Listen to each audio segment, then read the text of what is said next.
మహాలయ పక్షంలో ముఖ్యమైనటువంటి తిథి ప్రధానంగా చేయవలసినటువంటి శ్రాద్ధాదులు, నక్షత్ర ప్రధానంగా చేయవలసినటువంటి శ్రాద్ధాదుల గురించి మీకు డేట్స్ ఒక మారు చెప్తాను. ఈ సంవత్సరము 8 సెప్టెంబర్ సోమవారం రోజున మహాలయ పక్షము ప్రారంభమవుతుంది. అంటే ఈరోజు పాడ్యమి తిథి, అంటే ప్రతిపదా ప్రయుక్తంగా చేయవలసినటువంటి శ్రాద్ధము ఈరోజు చేసుకోవాలి. ఇక 9వ తారీఖు నాడు ద్వితీయ అంటే విధియ అన్నమాట. పితృదేవతలు తండ్రి విధియ రోజున గతించి ఉన్నట్టయితే ఈ రోజున 9వ తారీఖు నాడు పితృదేవతల ప్రీత్యర్థమై శ్రాద్ధాదులు చేసుకోవాలి. 10వ తారీఖు నాడు తదియా తిథి, చవితి తిథి, రెండు తిథులు కూడాను అదే రోజున వస్తున్నాయి. తిథి ద్వయం అంటే తదియా రోజు గతించినటువంటి వాళ్ళు, చవితి రోజున కూడాను గతించినటువంటి వాళ్ళు 10వ తారీఖు నాడు శ్రాద్ధం చేసుకోవాలి. ఇక 11వ తారీఖు నాడు భరణీ శ్రాద్ధం, అపరాహ్నానికి ఈ రోజున భరణీ నక్షత్రం వస్తుంది గనక 11వ తారీఖున భరణీ మహాలయం ఆచరించాలి. 12వ తారీఖు షష్ఠీ తిథి, అంటే షష్ఠీ రోజున గతించినటువంటి వాళ్ళ ప్రీత్యర్థమై 12వ తారీఖు నాడు చేసుకోవాలి. 13వ తారీఖు రోజున సప్తమి తిథికి సంబంధించినటువంటి శ్రాద్ధం చేసుకోవాలి. 14వ తారీఖు అష్టమి తిథికి సంబంధించినటువంటి శ్రాద్ధం. 15వ తారీఖు రోజున నవమి అవుతుంది. అంటే నవమి తిథి నాడు పోయినటువంటి వాళ్ళ ప్రీత్యర్థమై, ముఖ్యంగా ఈ రోజే అవిధవ నవమి, అహిర్నవమి అంటారు. అంటే ముత్తైదువలు ఎవరైనా మీ వంశంలో గతించి ఉన్నట్టయితే వాళ్ళ ప్రీత్యర్థమై ఈ అవిధవ నవమి రోజున చేయాలి. ఇక 16వ తారీఖు దశమి తిథి అవుతుంది. ఆ దశమి రోజున దశమికి సంబంధించినటువంటి తిథి ఆచరించాలి. 17వ తారీఖు ఏకాదశి, ఏకాదశి నాడు ఎవరైనా గతించి ఉన్నట్టయితే ఆ రోజున 17వ తారీఖు నాడు వాళ్ళ ప్రీత్యర్థమై శ్రాద్ధాదులు చేసుకోవాలి.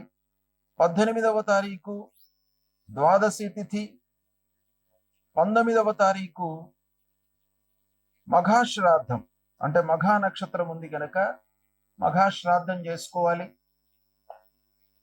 అదే రోజున యతులకు, అంటే పరివ్రాజకులు, ధర్మ సంస్థాపన కొరకి నిరంతరం కృషి చేస్తున్నటువంటి వాళ్ళు, యతీశ్వరులు, వాళ్ళ ప్రీత్యర్థమై ఆ 19వ తారీఖు నాడు మహాలయం జరపాలి. ఇక 20వ తారీఖు చతుర్దశి అవుతుంది. విష ప్రయోగంతో లేదా బలవన్మరణము చెందినటువంటి వాళ్ళు, ప్రమాదవశాత్తు మరణించినటువంటి వాళ్ళు, వాళ్ళ ప్రీత్యర్థమై చతుర్దశి రోజున మహాలయము శ్రాద్ధము ఆచరించాలి. ఇక 21వ తారీఖు 21 సెప్టెంబర్ ఆదివారం మహాలయ అమావాస్య. ఇది ప్రధానమైనటువంటిది. ఈ రోజులలో ఒకవేళ ఏదో అనివార్య కారణాల మూలకంగా మీరు చేయలేని పక్షంలో అందరూ కూడాను, సర్వజనులు పితృదేవతల కొరకై ఈ అమావాస్య రోజున శ్రాద్ధము, పిండ ప్రదానము, తర్పణాలు, అన్నదానము, వస్త్రదానము మీ శక్తి అనుసారము చేసినట్టయితే పితృదేవతల యొక్క అనుగ్రహం లభిస్తుంది. తర్వాత 22వ తారీఖు మాతామహ శ్రాద్ధం అనేది ఉంటుంది. మాతామహుల కొరకై చేయవలసినటువంటి శ్రాద్ధం. ఈ రోజుతో ఈ పితృపక్షాలు ముగుస్తాయి.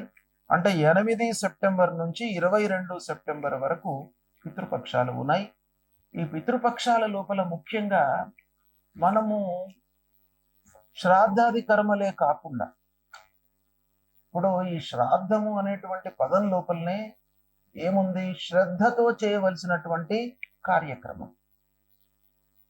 శ్రద్ధ లేకుండా మనం చేసినట్టయితే పితృదేవతలు తృప్తి చెందరు కనుక ఈ శ్రాద్ధము చాలా శ్రద్ధతో చేయాలి. అయితే ఇందులో మనము ఈ శ్రద్ధతో చేసేటువంటి ఈ క్రమం లోపల మనకు శాస్త్రం ఏం చెప్పబడి ఉంది అంటే, ఈ పితృపక్షం లోపల శుభకార్యాలు చేయకూడదు. శుభకార్యాలు నిషేధం. ఆ నిషేధం అనేటువంటి విషయాన్ని మనం సూక్ష్మంగా ఆలోచించినట్టయితే శాస్త్రకారులు, ఋషులు ఏమని చెప్పారు? వాళ్ళ మనసులో ఏమై ఉంటుంది అని అంటే, ఈ కర్త యొక్క మనస్సు అటు ఇటు చలించకుండా ఈ పితృదేవతలకు సంబంధించినటువంటి కార్యక్రమం పైననే మనస్సు 100% నిలిపి చేయాలి. కనుక వేరే వైపుకు మనస్సు వెళ్ళకూడదు అనేటువంటి ఉద్దేశంతో శుభకార్యాలు చేయకూడదు. ఇందులో కేవలం పితృ సంబంధించినటువంటి కార్యక్రమాలే చేయాలి అనేటువంటి ఉద్దేశంతో ఈ శుభకార్యాలు ఈ పితృపక్షం లోపల నిషేధమని చెప్పబడి ఉంది. అంతేకాకుండా మనకు ఈ విషయం లోపల కొంత మనం ఆలోచించినట్టయితే, ఈ గతించినటువంటి వాళ్ళు పోయినటువంటి రోజుల లోపల మనం సూతకం పాటిస్తాం.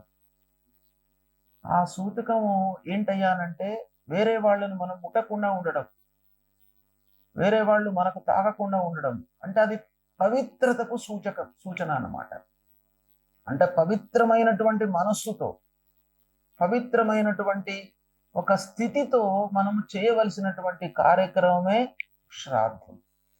కాబట్టి ఈ శ్రాద్ధాన్ని మీరు అన్ని విధాలుగా శ్రద్ధతో కావలసినటువంటి వస్తువులను సమకూర్చుకొని ఆ స్థితిని, పరిస్థితిని, సమయాన్ని అన్ని కూడాను మీరు అనుకూలంగా నిర్ణయించుకున్న తర్వాత పితృదేవతలపై 100% మనస్సు నిలిపి ఆ కార్యక్రమాన్ని చేసినట్టయితే తప్పకుండా పితృదేవతల యొక్క అనుగ్రహం లభిస్తుంది. ఆ అనుగ్రహం మూలకంగా మీ వంశం అనేటువంటిది నిరంతరంగా కొనసాగుతుంది. మీ వంశం లోపల సంతాన లేమి అనేటువంటిది లేకుండా ఉంటుంది. కాబట్టి ఈ పితృకార్యము తప్పకుండా మీరు ఆచరించండి. పితృదేవతల యొక్క అనుగ్రహాన్ని పొందండి.